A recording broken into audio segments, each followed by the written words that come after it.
Hello everyone, and welcome back to Ordinary Kind. I am Mon, and I am currently on a mission to see if I can fall in love with cooking again. I have noticed that in the past year or so, I've dreaded cooking nearly every single meal. I got so caught up on needing to be as efficient as possible at all times that I forgot it's okay to just slow down. Like, it's not an emergency, there is no rush, there's literally no reason to go that fast. So I thought it would be fun to make a series where we can hopefully learn to slow down together.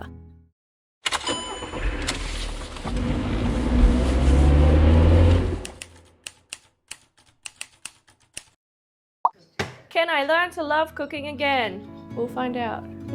Welcome to episode 1 of seeing if I can not hate cooking. Both onions?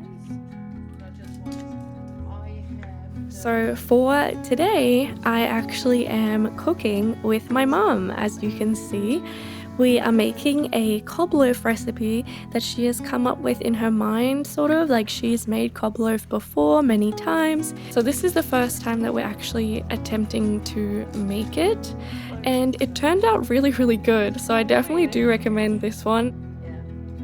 This will be a cozy weekly series where I'll try a variety of recipes at different difficulty levels, and I would love for you to join me by popping this on in the background while you're cooking yourself, or maybe while you're eating, or whatever it is that you do when you have YouTube on in the background.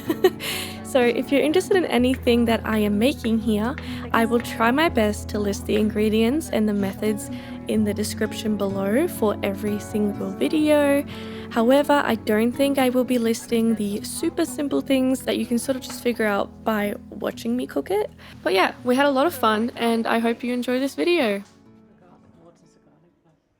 You can like grate the garlic on a plate.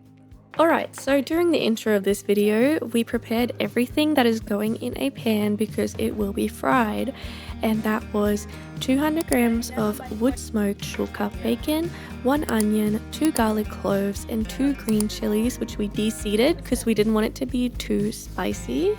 So now we're just working on the second part of the filling, which we prepared in a bowl, and then later the mixture of the pan will be mixed in with this. I will say ahead of time, I am lactose intolerant, so all of the ingredients that are dairy related, we did use the lactose-free variant, but you can of course use whatever you prefer.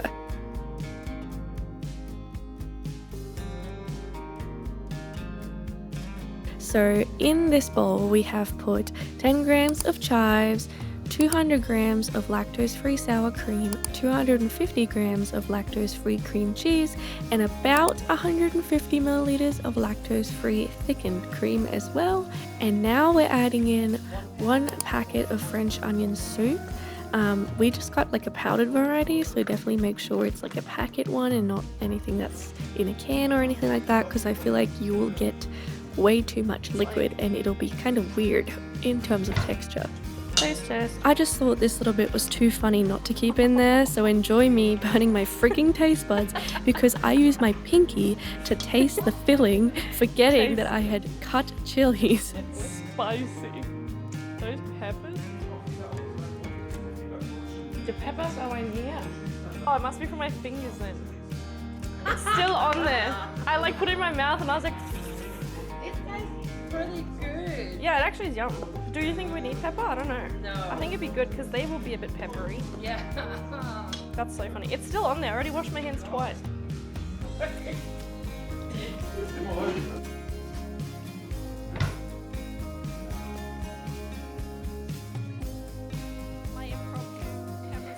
I'm not gonna lie, there's something really nostalgic about cooking with a parent as an adult, at least for me. I just remember from my childhood that I was always in the kitchen with my mom doing something. She made all the birthday cakes for my brother and I every single year. As I'm sure for a lot of people, eating food together was always just such a big thing growing up. It was always an expectation to sit at the table, and although I did hate it as a kid, I now really appreciate that my mom made me do that.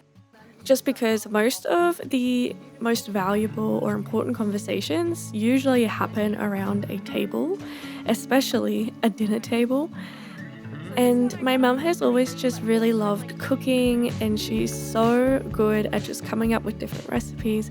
So I just feel really lucky that I do have the chance to learn from her while she's still around, because I know that that's not something that everyone gets to do in their life. But yeah, just wanted to have a little cheesy note in here to my mum saying that I love you, mum, and I am very glad that you are here to teach me your ways because your food is delicious. Because it can be seen as an invasion of privacy. Here's how the mixture is coming along. I also just quickly wanted to note here that if you're gonna have up to 4 people or more eating this, it's probably a good idea just to cut up some extra bread aside from the loaf that you are making everything in, just so that there is enough for everyone to have.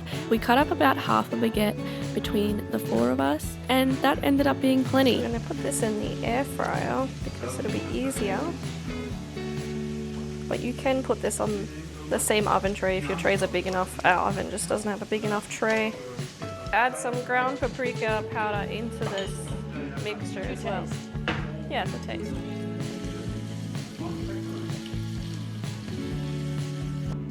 Jesus, one.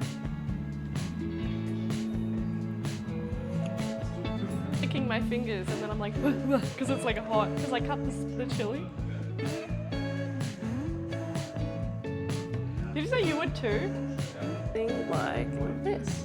Like it's a little more liquid because of the fats that rendered in cooking, but it's good because it gets sucked up by the wine. Yeah, looks nice. Make it slowly. Can I show this? Just like this. I have a cut on my finger and it's just... I reckon it's gonna be... And then a little bit too much. But what we can do, we can This? Yeah. No, sorry, I thought you meant like cheese like this. That's why I was like, what? Gotta fix it. Just a little. Like so that if many? If you have something that you can put in the wall, but make sure it's a very nice, even round bowl, because then it bakes even like bread. Okay.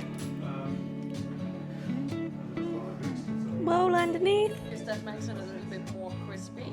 Also yummy flavor. Ta-da!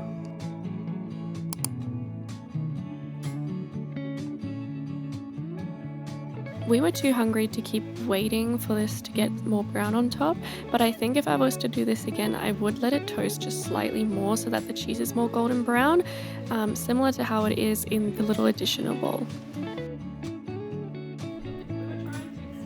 And that brings us to the end of episode 1 of Seeing If I Can Learn to Love Cooking Again.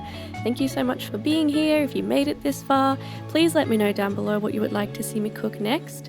And if you do end up making this recipe, please let me know what you think in the comments below because I would really love to know, and I'm sure my mum would too. See you next time!